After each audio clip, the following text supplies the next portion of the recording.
Hey, regardless if you have sons or daughters, this is going to be helpful. It is 6 questions for the man who wants to date your daughter, how to have that meeting. But we also talk about our sons in this. We have 7 sons, 2 daughters, and we've been experiencing fruit from this approach.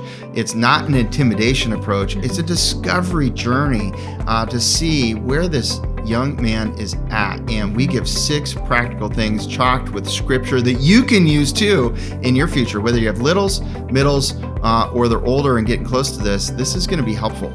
You know, one of the things that I think is really important too is that you need to be prepping your relationships with your daughters over the years so that they want you to actually have that conversation, the dad to have that conversation. So we talk a little bit about that, the things that we've taught the girls, things we've taught the boys.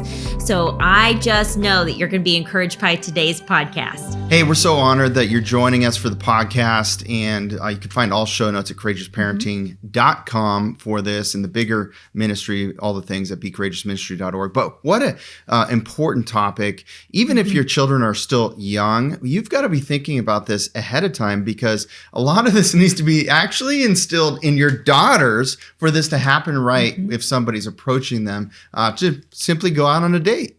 That's right. So today in the podcast, Isaac is actually going to share 4 or 5 of the main questions, but then 6 real things that he has kind of interviewed the guys on before they took our daughters on their first date. So. I think it's so important because there is reason to say no sometimes, actually, and we'll go through that. And is this old fashioned? Well, I don't think new fashioned is working.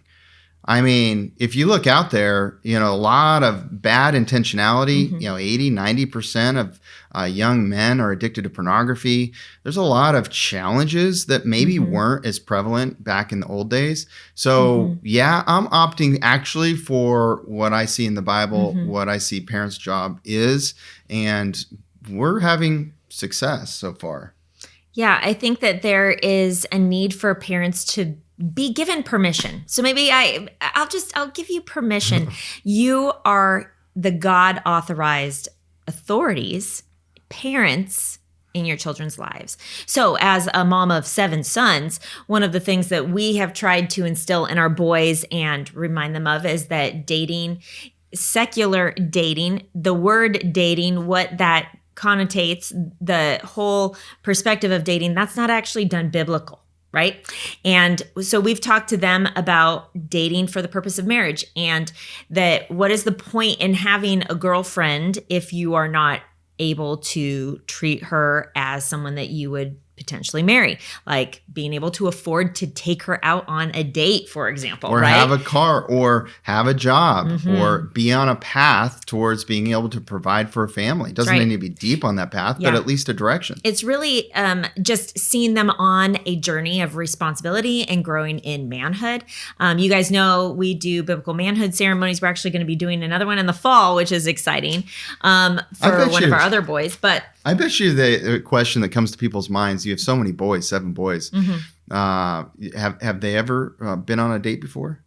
Well, Austin is married to Caroline, and they have 3 little ones that are, our oldest granddaughter is going to be 3 soon. And then our other boys, no, they have not. They're not interested in doing that until they are ready. And that is something that I appreciate about them. That's not, yes, we've had these conversations with them. We've talked about it from a logical perspective and from a biblical perspective. Like, what does that look like? Girls are expensive, different, different things. And then they've actually, here's the deal is that I would say that our older 3 boys that are still at home, I think they're the type of people that are really good at learning from other people's mistakes and observing and watching. And they're like, they're not interested in just having a girlfriend. You know what I mean? And that's something that I appreciate about them, because they're like, that's not really like, nowhere in the Bible is there a girlfriend, right? I think it brings up another point too. We have not been controlling with them about this. No, it's their own convictions. We equip, we teach the Bible, we raise them up. We're intentional all the years of their lives with them. And what we're seeing is the fruit of them having their own deep convictions that are godly and biblical and good, healthy and they convictions. desire marriage, and that's awesome. I think that that's really what you want to see, is that your kids would desire marriage. And I think that if they don't, it's potentially because they didn't see a healthy marriage, or maybe they are scared and they need some mentoring. And they are fully attracted to females. That's right. That's the good news. On our boys. Now, on the girl side of things, I think, we had 2 daughters, and I would say we taught them the same things that we taught the boys. Although I will say that when it's different for girls because they're not approaching the guys. Now, I get that in today's society, you might be listening going, well, actually, Angie, there are girls that are really forward and kind of throwing themselves at guys. That's true. And those would be, in my mind, not godly women that I would potentially advise my sons to go after. There's a lot of scriptures on guarding your heart against a Jezebel, someone who's fickle, right? Yeah. And there is wisdom in God's word for sons in that. In fact, if you read Proverbs 31, do you know that this passage of scripture is actually written by the mother of King Lemuel to her young prince son, who's going to be king one day, on how to choose a wife. Yeah. And so you read through that and you're like, wow, she has some really high expectations for the wife that's going to be the future queen. And I would say, guess what? When you're raising your kids, they're a royal priesthood, right? And we raise our daughters to be daughters of the king, to be sons of the Almighty. And it's okay for them to have high standards. I think that that's a good thing. And so we have also talked to both our sons and daughters about making a non-negotiables list that is personal to them, that they write out. And a lot of times they'll come to us with those and they'll share what's on their list. And sometimes we'll challenge them and go, well, don't you think that maybe you should be a little more grace giving? They may not have that all figured out yet. They are going to be younger potentially. So you're probably wondering, how do you even get to a point where a gentleman that's interested knows that they should ask me, in my case, you, the fathers in your family. In a world filled with noise and confusion, just shielding our kids isn't enough. We have to fill their hearts and minds with truth and conviction. That's why we love Brave Books. They're a Christian children book company creating powerful tools to help families like ours stand firm in a culture that's drifting fast. Whether it's their monthly storybook subscription, packed with faith-filled adventures that tackle important topics, or their new streaming platform, Brave Plus, filled with wholesome, character-shaping shows, everything they create is rooted in a biblical worldview. We've had the privilege of interviewing the founder and CEO of Brave Books at their headquarters in Texas, and several of their authors, like Kirk Cameron, Kevin Sorbo, Missy Robinson, and the fun couple that we got to interview, which was Jeff Robinson and his wife. Let me tell you, these guys are the real deal. We love what they are doing. So if you're looking for a trusted way to disciple your kids through story time, visit bravebooks.com/courageous and use the code courageous for 20% off your first purchase. Because what your kids watch and read shapes who they become. And how does that? Well, because that doesn't happen today. It doesn't happen very much. And so if it's not instilled in your daughters, you're relying on other parents to instill that in the potentials that are interested. And you can't rely on that. So you've really got to instill in your daughters that would be the right step. And they have to have their own conviction in that. Again, we're not controlling, forceful. We try and equip and teach. And you would hope that your daughters want you to meet with them. When our daughters get older, it's really up to them whether they want that or not. And so it's really important but the meeting, it's got to be in person, if at all possible. I did have to do one virtually once, but we're at least on video. And it's just much better in person though. And the goal is, you'll see these memes out there and things like that of intimidation, tactics by dads. And I don't do that. I'm already naturally intimidating. So, You are? You've heard that before. I've heard, yes. So I actually try and build relationship. Yeah. I try and connect with them. Because if we're at this stage, or someone's asking me to date my daughter, they probably have gotten to know our family, or at least know of our family. They probably know what we stand for and so forth. So that's a big step. That's a big step for them, I would say. And I'm trying to soften myself a little bit, actually, to build a relationship, because there is a chance that could be the one.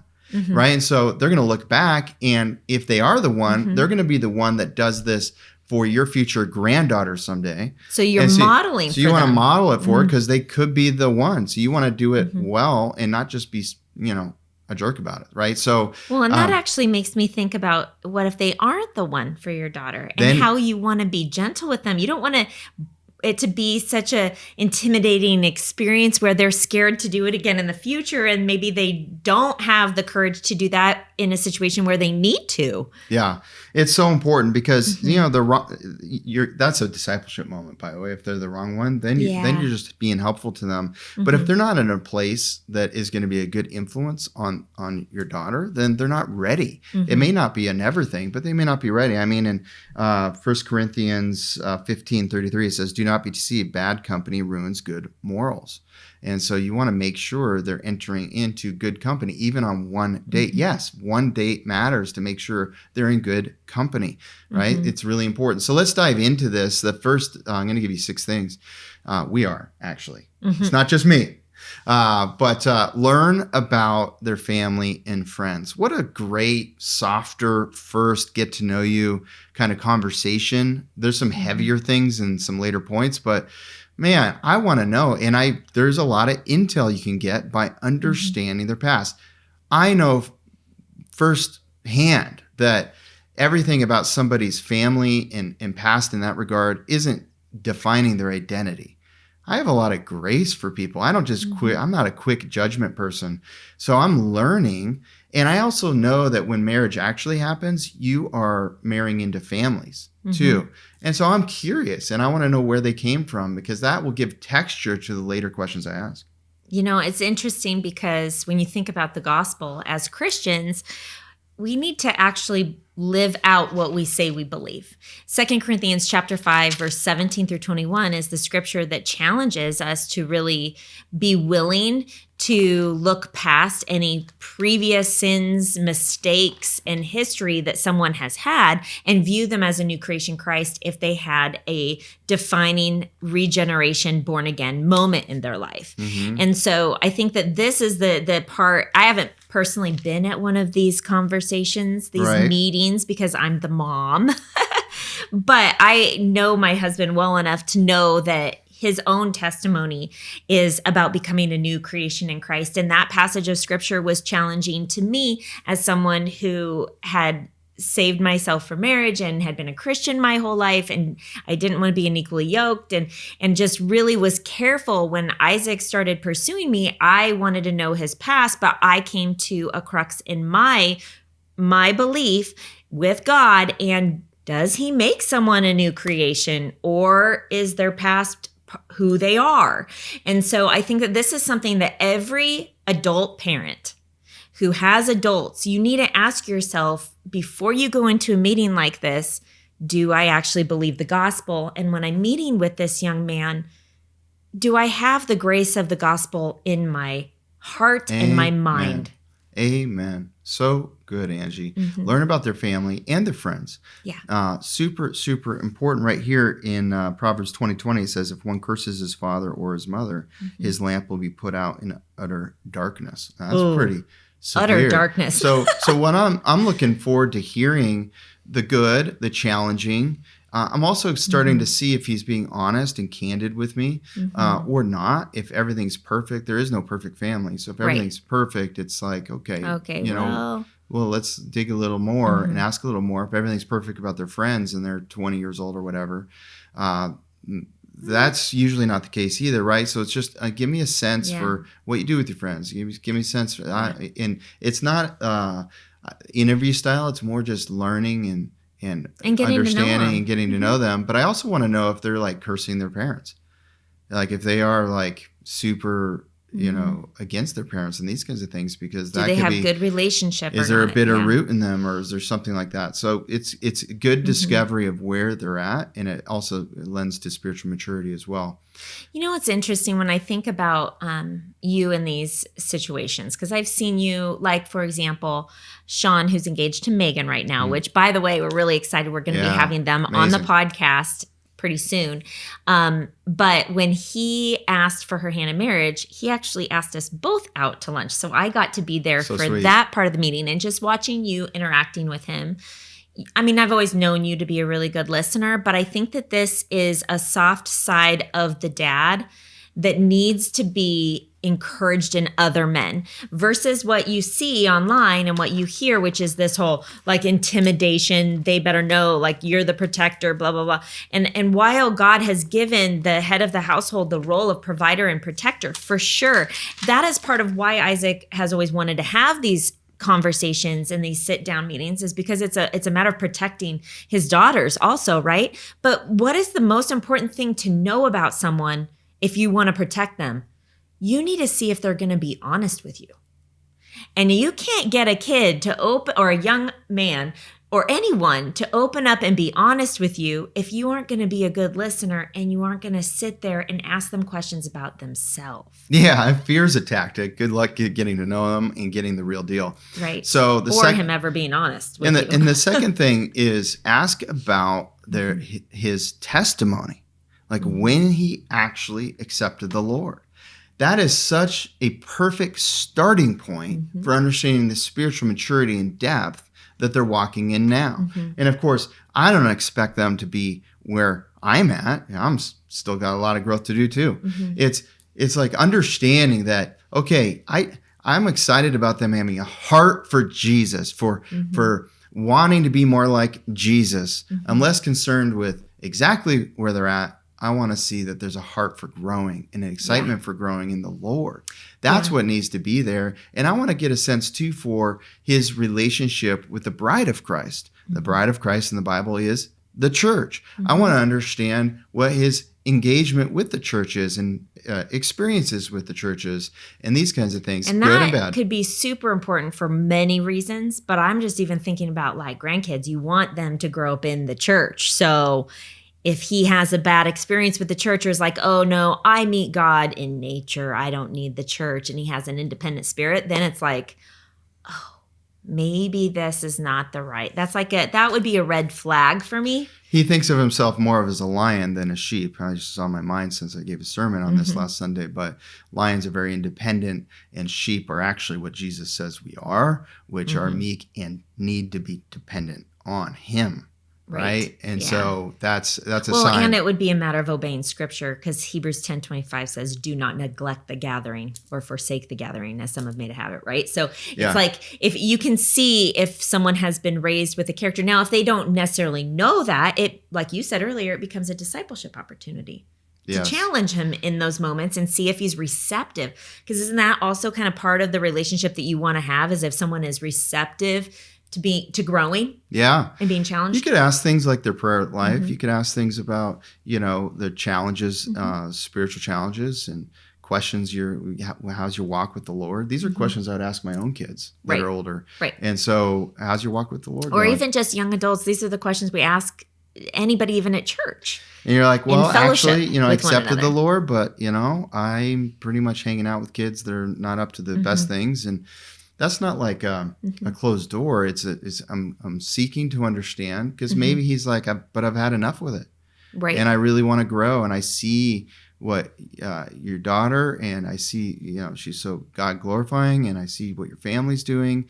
And while I'm appreciating that, if it starts to go that direction, you have to be careful, because they may just see something they want, but they're not there. And that doesn't mean they're going to get there just because they see something they want. Right. And the assumption that a wife is going to make me better spiritually is a bad position for a guy to be in. So I want them to be the spiritual leader. I don't want them looking at my daughter to level themselves up spiritually. Well, one of the things that as a mom, we've both taught the girls this, but we have talked to them about, and we've talked to the boys about from a different perspective, is that God calls women to be submissive to their husbands. And so I've told the girls, and it also says that, see to it that the wife respects her husband. Here's the deal. Respect and submission go hand in hand. And so if you don't have respect for where your husband is at spiritually, then it's going to be hard to submit to his spiritual leadership when he's choosing what church you go to, even when he's opening the Bible, praying, all of the things. And so one of the most important non-negotiables is not that he would be this like saint that's got it all together, but that it would be that they have respect for his walk with God. And that because if they have respect for him, then they can follow him. It's super important. A couple scriptures that are really important on this is Psalm 145, for one generation shall commend your works to another and shall declare your mighty acts. Isn't that what you want for your legacy? That one generation would honor and love and point people to Jesus after another. And that is likely not going to happen if the person your daughter marries doesn't become a spiritual leader. Yeah. Not just somebody that takes their family to church, but understands their role as spiritual leader and these things. So I'm trying to understand where they're at and their teachability too, and their hunger for growth. All the things don't need to be lined up perfectly. No, they're younger. They're young, but I just want to see that, and I want to have that open communication and to have spiritual discussions with them and instill that from the beginning. So that's really important. The other, 2 Corinthians 6:14, do not be unequally yoked with unbelievers, for what partnership has righteousness with lawlessness, or what fellowship has light with darkness? What accord, and it goes on. So I think that sometimes you can have a motivated young man that it can put on Christianese, and maybe they've been in the church, but hey, remember, 75% of the kids raised in the church are leaving the church by age 18. So the odds are, against them being truly walking with the Lord, actually. It's and more so, and a lot of people are trained in the Christian language, how to say all the right things and so forth.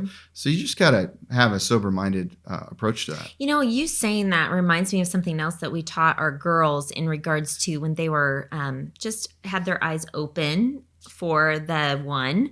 One of the hardest things was when our oldest went to college. That was more complicated because obviously we aren't there with her and can't get to know any of the young men or anything like that. But one of the pieces of advice that we gave her was to not date someone, but to know them for at least 6 months so that she could get to know their reputation, since she was in a new culture, on a campus, on the other side of the country, and didn't know other people. And we, again, with our second daughter, said the same kind of thing, like knowing someone and seeing how they interact with family, seeing how they interact with your family, seeing how they interact with other believers, with your friends within the church is actually a really good telling, but it takes some time, like 3 to 6 months of watching them. Are they a person that, because people can fake it, but they can only fake it for so long, if you know what I mean. And you start to see a person's true colors the longer that they are together. Now, I'm not advocating for long dating relationships or long engagements at all. Actually, we're quite the opposite. But what is important is, I think that there's not like a cookie cutter prescription for a time frame that's healthy, because it's different based upon how closely you can get to know them and the people that have been in their life. It brings up another point too. Looking for a math curriculum that actually works? Meet CTC Math. It's a full K through 12 curriculum that's flexible, effective, and designed to make sense. The secret? Short, engaging video lessons that break down tricky concepts into easy to understand steps.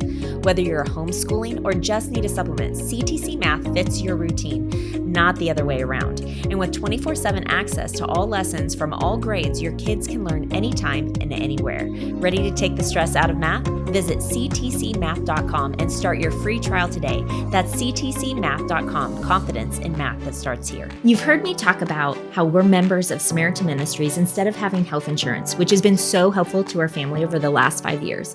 But I wanted to share an update. They've recently launched Redeem Health Share, which we've now joined. We've also chosen to have FlexShare, which is an exclusive add-on feature where you can share for things like vision, dental, and preventative care.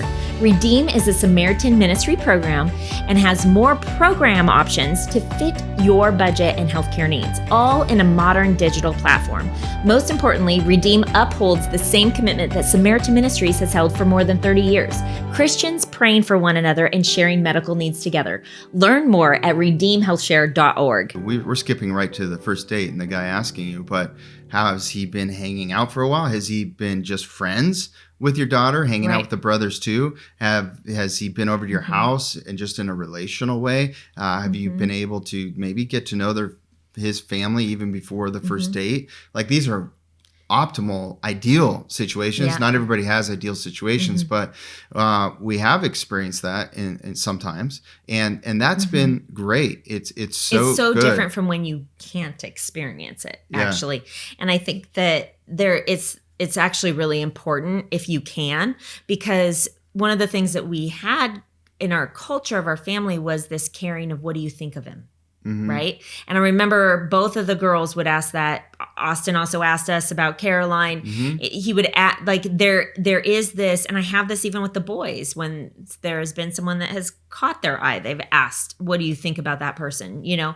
And I think that that's what's healthy. When you know that your family has your back, you know your siblings have your back, and you love them so much, you get that they're going to be there in your life, that you care about their opinion, knowing that they're going to want what's best for you. So if you have younger kids right now, you better be working on those sibling relationships so they care about that. Yeah. That is so important. There's other episodes on that. Go find it. Just if you ever want a topic, the Courageous Parenting Podcast, just Google Brave browser, whatever browser you're using, Courageous Parenting, whatever the topic is, and it'll pop up for you. Yeah. It's an easy way to find it. But the third thing, so these first two have been kind of softer, learning, growing in relationship with the gentleman in the first meeting. And this third one's a little hard. How about sins and addictions? I'm more looking for deliberate sin and addictions. I'm really looking for, the pornography question. And I asked directly, how are things going? Is there any issues with pornography? And I have found them to be really honest about that. And I think that's so cool. And I think they're honest with me because they're not sensing high judgment. They're sensing relational interest. And I think you took time. You probably had been meeting with them for half an hour by this point, at least. Yeah. Asking them other questions. Like, the first one was learn about their family, their friends, their testimony. You're getting to know them, and then you're showing concern and asking the hard question. It is really important to ask that. And there could be other things, alcohol, there could be drugs, these kinds of things. But most guys have a history with pornography. Most men in society do. And so asking that question and what's happened, what hasn't happened, some men have been completely clear of it. And that's a wonderful thing, right? So there's no negative assumption on my case. It's just understanding where they're at. This is one where if they are currently addicted to pornography or looking at pornography, it's not a never, but it's a not right now, 100%. Nobody is allowed to date, even go on one date with my daughters if they're looking at pornography. That is a hard no. This topic actually reminds me of something that we were going to share at the very beginning before you even have the meeting, which is if there is an opportunity to be able to look into them before you have the meeting, looking at their social media. You've done that with every guy that has ever, of course, talked to you or messaged you. Because, you've gotten messages online too about interest in the girls at different times. And you'll go and look at their Instagram or their Facebook. And if there's red flags, it's a hard no, right? Well, it's not a hard, just for looking at, I would no. Looking at the social media doesn't create a hard no. It creates a conversation point. It creates, even if there's something that I'm wondering about, it's just a conversation because there could be a misjudgment about that for some reason. So that's important. I was thinking more of like extreme if you see it on their page. I've never but that's never been an issue. Yeah. But I'm just saying it because for some people, they may not even think to go look. Yeah. And I think it's an important topic today because this is going aside from the good situation where you have a genuine young man who loves Jesus kind of situation, right? a lot of people are meeting one another online today. And sometimes a girl will get on a dating app, let's just say, and she'll meet someone on a dating app, but she doesn't want to go on a date with them. So she'll say, go talk to my dad first. And then what if he finds out that he's got stuff on his pages and he's like, oh no, right? So I think that there's a need, because that has become such a huge channel that people are meeting one another on, which I think for us in our arena, it's very minimal. I think I probably know 4 or 5 people that have, but I know online, because I've had a lot of women reach out to me who have met their husbands online. Mm-hmm. It's like, it's a thing where you can still ask your dad to be involved in that process and to go and research him and to even come at you and say, hey, I'm concerned about these pictures or whatever it is. Yeah. So, and when be delicate, when somebody's being vulnerable with you, you got to be loving back and show them the love of Christ, and then help them. Help them with that. Who are they talking to? Who have they confessed to? Do they have a pastor they can talk to? How about their dad? That also tells you about where the relationship is at with their dad. Have they ever pursued a mentor? Yeah. That's actually a really encouraging thing, right? Because it shows their intentionality in meeting So with if somebody men. is addicted to pornography or looking at it, I'm going to say, well, I've read that that's as addictive as cocaine. So this is serious, and it also taints how you view women and how you treat women. It just will. And so that's a pause until they overcome that for many months, a long time, and get that under control. But if it's not an issue, never has been, or is in their past, then I believe them. And you expect virtue. We expect virtue. 1 Thessalonians 4:3-5 says, "For this is the will of God, your sanctification, that you abstain from sexual immorality, that each one of you know how to control his own body in holiness and honor, not in the passion of lust like the Gentiles who do not know God." So the Bible is literally saying, if you're not in control of your own body and with sexual immorality, then that's a pretty tough thing, and it's going to be hard for them to grow in the Lord if that's existing. So it really hurts. Point 2 about where they're at with the Lord. So that's a big deal. The fourth one I love, and I love this one after the hard one. I put these in this order for a reason, by the way. It's kind of the flow and how the meeting feels. You don't want to end with question 3 about their addictions. Definitely not. Right? So 4 is, what do you like about my daughter? I love this one. And this tells a lot too. and I hope I hear that I think she's beautiful. I hope I hear that. That's not the only thing I want to hear, but I hope I hear that. I hope I hear, and she's so godly. Oh, I love hearing that. And she's so warm to other people, and I have respect for her, and she's lovely, and all those things are great. She knows her Bible, and she loves talking about theology. These are things that are music to my ears. I know. It shows us that they're looking for the things that our daughters are looking for, actually, right? And so it's actually a conversation that's how your conversations have been with the boys in regards to girls, and the warm-up conversations from the time they're little. It's good to say that girls are pretty. That's okay. Oh, yeah. When the boys are like, I don't know, 9, 10, 11, 12, probably like 10, 11, 12, 9, somewhere around there. I'll just go, hey, girls are pretty, aren't they? And then they smile. They smile. Go, yeah. And that's just one of my testers to see where I'm at, where the conversation needs to go, and these kinds of things. But but if they go, ooh, Dad, no, that means they're not ready for deeper conversations. Yes, right. Number 5 is, what do you believe about dating? Wow, this is a good one. This shows their intentions. She's pretty, and I would like to, go out, get to know her, and, have fun. And okay, so you're starting to get a little bit defensive inside when you hear those things. You're like, have fun. What do you mean by fun? Yeah. Well, but, what I've been blessed to hear more of in my experiences is, well, I really, I think she is potentially, she has all the things that I've been hoping for in a wife. Yes. And I want to just get to know her more and discover that. But I'm not just trying to date her like the world talks about dating, I have intentions, and then I'll explain my beliefs too.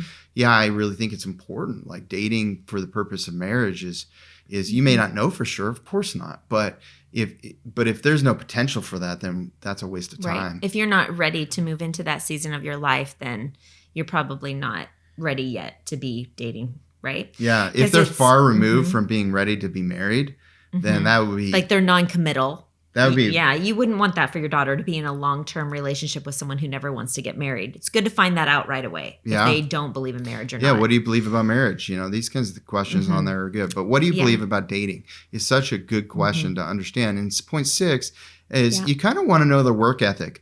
You know, as a young man, they don't have to have it all together in that category. They don't have to have like tons of money saved necessarily, although saving some money is good. You might ask about that. But discover their work ethic. Ask questions about their work history, what they've done, not in an interrogative way, but an interest way. What are you up to? What are you passionate about?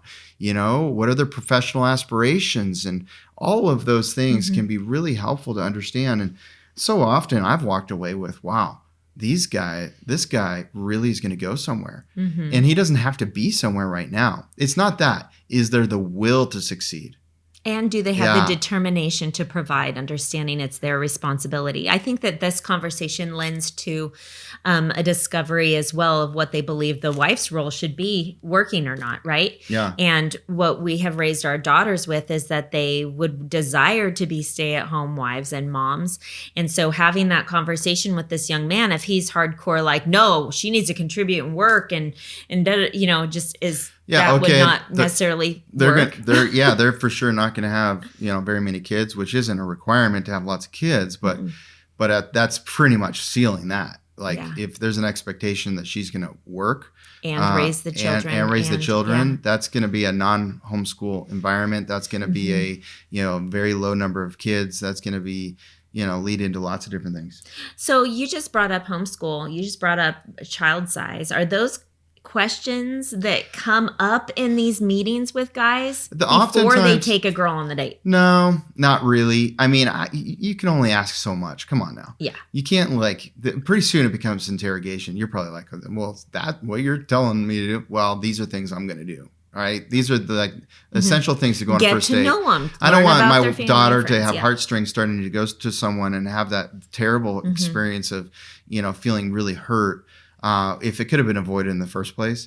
And I want to be able to give my daughter good intel afterwards, you know, that's honest and good and giving him a chance. But you also want to give the girls an opportunity to also interview the guy. Like, you know, the first date night is when they're getting to know each other and they're asking a lot of the questions. I mean, if you're raising your girls to make a non-negotiable list, what's the point in them having a non-negotiable list if they're not going to be the ones asking them those questions too? Like, how many kids do you want to have? It's kind of unfair too. I wanted to have 2 kids when we got married. Totally. And so I didn't want to. I had no experience with kids. I didn't really have a strong vision for what family life would look like, actually.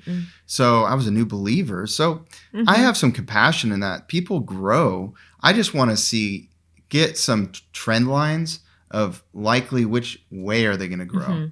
Yeah. And I think that, you know, to see like where do they stand on certain things, the testimony time is a really good place to get to know them. But during that time, it's not like it's limited to the things that we talked about in the get to know you part of the like this whole conversation is a get to know him conversation. And so it obviously can go off into little tangents where you find out that he's passionate about certain things in politics and you find out if they're like-minded or not. And then you can go into a deeper conversation. And if you need to challenge him because you disagree, you can see how that goes. By the way, none of this is possible with the natural, normal rhythms of Christianity today that parents are doing. Right. Like you have to be way more intentional to even be able to do this. Your daughter won't even let you do this. If she thinks you're going to scare the guy away, or if you just have not cultivated a desire for you to do this and a desire for making sure that she doesn't the right develop one, heartstrings, and maybe if she doesn't desire these things, there's no way you're going to get to do this. Well, and so the normal Christian parenting doesn't lend to being able to do this. This is very odd. This is very different. It should be normal, but it's not. Like, if you better get serious, you know, I highly encourage you to take the Parenting Mentor program, because this will lay it out for you, whatever season you're in, to be able to do these kinds of things. To be able to do a manhood ceremony, to be able to do a womanhood ceremony, to be able to you have these conversations on the first date, to be able to have it. Most parents don't even get this chance because they blew it when their kids were in middle school.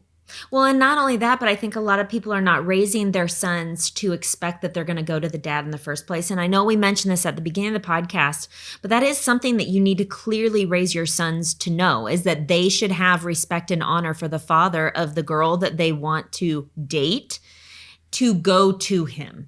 And if they aren't confident enough to actually go to him, then they're not ready to be on a date, because you got to be confident. You know what I mean? And on that last one, the work ethic, there's a scripture, Proverbs 14:23, in all toil there's profit, but mere talk tends only to poverty. So I want to find out, you know, like if someone asked me, I would be able to say when I was 8 and 9 years old, I was building crafts and selling them and making a profit. And that would be a story that I would love to hear. Like, have you made a profit before? What is your work you've done? What kind of, how long were you at the work? What did you like about it? What did you not like about that? You know, do you just finding out, is there any track record of perseverance? This actually gives you a bird's eye view into their reputation a little bit too, because if they have had like many jobs, but they've only lasted 2 weeks to 3 months in them, that's not really a very solid track record, right? Yeah. But if they've worked diligently at building something for like a year and a half, you know, I think that what's important, though, is that getting to know their heart and hearing the story behind the why, because sometimes you find out that the reason why they weren't somewhere is because they had integrity and they didn't want to work for a master, quote unquote, that wasn't a believer. And I'm not concerned about how much they're going to make. They could tell me they want to be a firefighter and I'd be fired up. To use the word fire, but I'd be fired up. It's not about a certain amount of money or anything like that. Actually, firefighters can live a great lifestyle because they work really hard for a few days and they get a lot of days off. It can be a great family job. So I think that and all of that can morphs and changes anyway so often when kids are younger. So it's less about what they're going to do and it's more about the work ethic. Hey, that was pretty rapid fire. That was very quick, but I hope you guys were super encouraged. I know that for some of you, you might be like years behind where you're going to be potentially having these conversations. But you know, I have found that it's super encouraging to sit with people who are a season ahead of me in life. They've gone down this road. They have some kids that are married. They've been able to have these conversations candidly about the things that are important to talk about. And there's just not a lot of people talking about this. And give them a hug at the end. Oh, yeah. Give them a big old hug. No shaking hands after a conversation like that. Come on. And can I just say something I think is important? After you have that conversation, and let's say there's a yes, the young man is going to come over to pick your daughter up for a date. And you as the mom are going to meet this young guy. And so obviously they're going to be nervous meeting the mom too, because they're thinking, oh, the dad, he gave the wife the intel. She probably knows stuff about me. And so one of the things that I've really tried is to just look at them in the eye and to show total acceptance and love, give them a warm hug, help them to feel welcomed and accepted. I think people really need to feel accepted and loved. You know what I mean? But eye contact is a really big deal. And so as a mom, one thing that I've really looked for in the guys is, can they make eye contact with me? Because if they're kind of shifty with their eyes, there's usually something there. That's just a discernment thing. So, hey, thanks for joining us. See you next time.